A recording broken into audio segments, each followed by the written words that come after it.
All right, let's jump right in. Today we're heading to Spain, to a small, kind of out-of-the-way church that holds some absolutely massive secrets. It's called San Bartolomé de Usero, and honestly, it might just change the way you think about its famous builders, the Knights Templar. This quote right here, it gets straight to the point. The Templars didn't just stumble upon this spot and decide to build. No, they believed this canyon had a special kind of power, and they built this church to turn it up to 11. The real question is, how did they know? See, you've got to understand, the story of this place didn't start with the Templars in the 12th century, not even close. For literally thousands of years, this has been a sacred, mystical place. We're talking Bronze Age rituals, Roman worship, there's a direct line.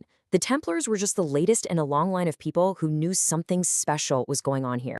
So our first clue, and it's a big one, doesn't start with ancient magic, but with something you can actually measure, pure mathematics and geography. It turns out the placement of this church is anything but random. In fact, it's shockingly precise. Just think about it for a second. If I asked you to find the exact geometric middle of the entire Iberian Peninsula, how would you even start? It sounds like an impossible task, right?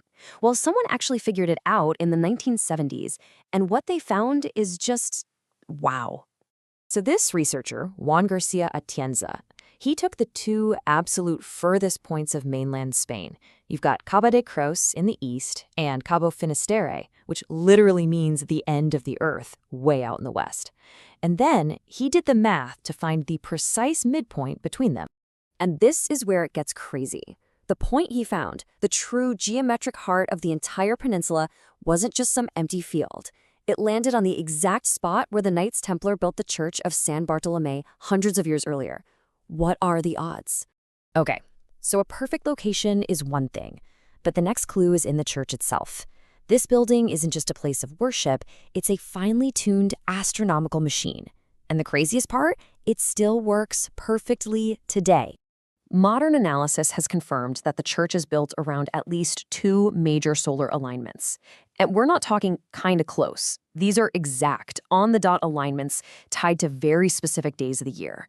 So, picture this. On the winter solstice, a single beam of light shoots through the rose window, travels all the way across the church, and lands perfectly on one specific stone slab on the floor.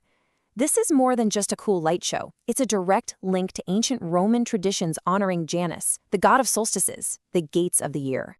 Now, the second alignment is just as fascinating. Around November 7th, at sunset, the entire church casts a shadow that points like an arrow directly to a nearby cave. And this isn't just any cave. It's a place that's been tied to ancient initiation rituals for centuries, connecting the Christian church to the much older, sacred land around it. So we have a perfect location and a building that acts like a perfect clock. But the next layer of this mystery is carved right into the walls. Strange symbols that, frankly, have no business being in a typical Christian church from this period. And these aren't just little decorations. We're talking about symbols that suggest a much deeper, more secret kind of knowledge. A knowledge that seems to pull from all sorts of different traditions, hinting at secrets the Templars were keeping. Inside the church, you can find three of the most mind-bending examples. Each one of them is a little puzzle, a whisper of hidden knowledge just sitting there in plain sight. But let's look at this one. It's a carving of a sacred object shown in a very specific, unique way, a style that you really only find in one other place in the world, Ethiopia, where it's used to show the Ark of the Covenant. Which, of course, leads to the million-dollar question: why is it here? The Templars have always been linked by legend to the search for the Ark. So is this carving a clue? Is it a symbol of some secret they knew, hidden away in a remote corner of Spain for those who had the eyes to see it? Now, to really understand just how big a deal San Bartolomé is, we need to zoom out, because this church isn't some weird one-off. It seems to be part of a global blueprint, an ancient pattern of sacred engineering found all over the world.